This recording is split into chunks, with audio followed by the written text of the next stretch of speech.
20 minutes away from 6 o'clock. The Coalition to Protect Kentucky Jobs launched last week. It's a statewide coalition with a clear mission: protect Kentucky jobs from harmful policies under consideration in Washington. We're joined now by Scott Jennings, the state director for the Coalition to Protect Kentucky Jobs. Scott, how are you? Good. Thanks for having us on this afternoon. I almost made you talk about the Ronettes and Eddie Money. I'm glad we didn't confuse you there, but that's okay. I would have been happy to engage in that conversation as well. Your group is relatively new. I guess explain the reason for launching the Coalition to Protect Kentucky Jobs and what jobs specifically are being targeted here.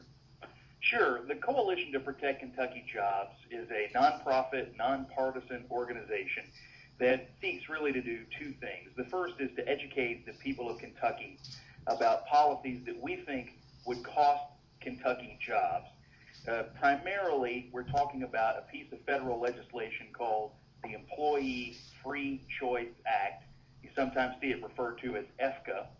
We call it the Employee Forced Choice Act. This legislation has numerous troubling provisions, the first of which would eliminate the secret ballot in union organizing elections, the second of which would institute forced binding arbitration. So what does that mean? It means if a company's management and its workers could not come to an agreement after just 90 days on what the contract for the workers will be, the federal government could send in a bureaucrat who could dictate to both the company's management and the workers what the terms of the employment will be. In other words, it's the federal government essentially dictating to private businesses how that business is going to run. We oppose the Employee Forced Choice Act in all of its forms. We oppose it as a standalone bill. We oppose it being attached to any other legislation, which is what some national labor bosses have proposed to do.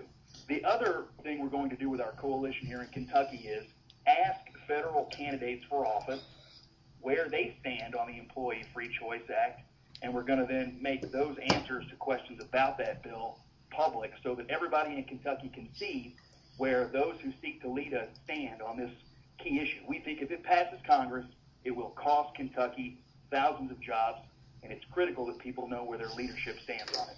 Large union groups like the AFL-CIO certainly support the Employee Free Choice Act, and I guess put two and two together for me here. If this legislation were to be passed, how does this cost jobs?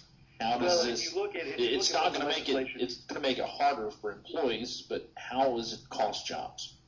Well, what we know, and this is from several noted economists and economic studies, that when you force unionization, so for every point, unionization goes up as a percentage of the workforce. For every time you coerce or force people into unionization, unemployment increases.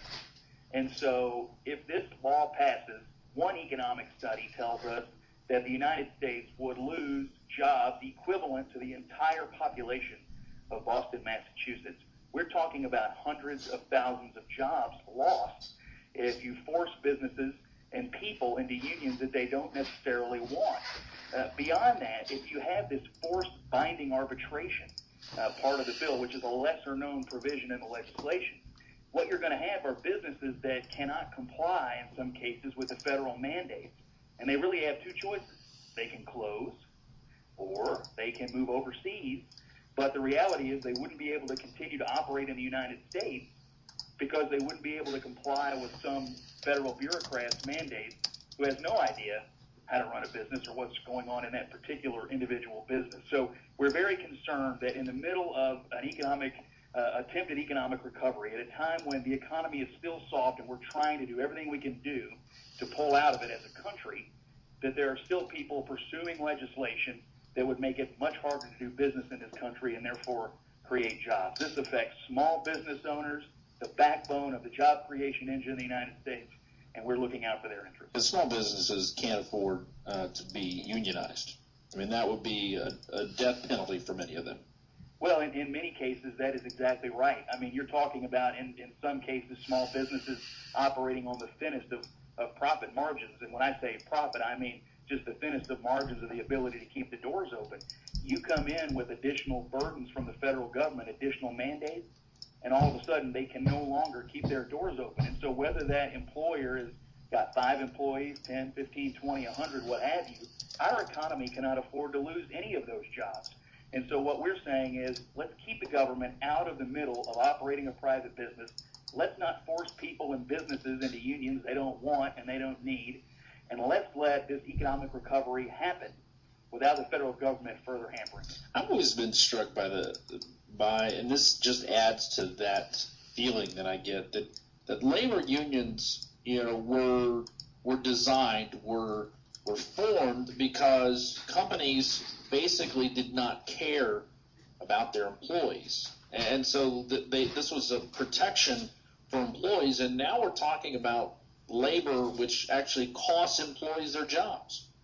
Well, in many cases, that's correct, and there are other large-scale issues at play, which many people aren't familiar with. But some unions are responsible for managing very large-scale pensions.